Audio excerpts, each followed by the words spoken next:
To get started, I just opened up Premiere Pro, and I'm going to click the New Project button, or you can go to File, New, Project.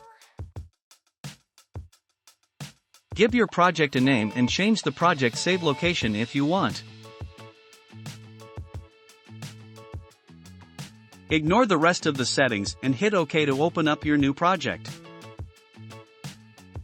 Now let's go down here to the Project tab to add some media files. Double-click anywhere in the space that says Import Media, or you can go to File, Import. Now select the media you'd like to add. You can hold down the Control key on your keyboard to select multiple files at once, then click Open. Now I am adding some video clips to the project.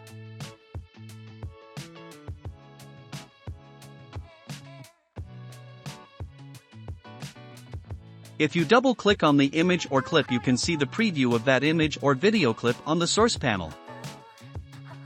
Now I am going to add some folders to add these images and videos. To do that, right-click on the project panel and select New Bin. I am renaming it to Images. Now I am selecting all the image files, pressing Control key, and I am dragging them to the image bin. Again, I am taking another new bin and rename it to Video Clips.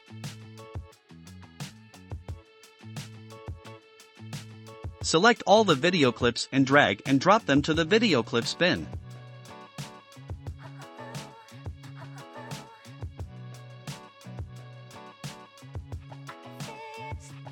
I am taking another new bin and rename it to Sequence Video. Double-click on the bin folder. Again, double-click on empty area to import files. You can see there are some collection of images. Select first image. Then tick Image Sequence and select Open. You can see all the images as a video.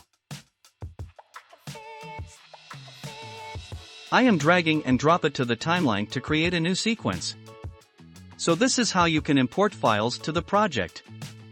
If you want to see more videos like this, subscribe my channel and hit the bell icon. Thanks for watching.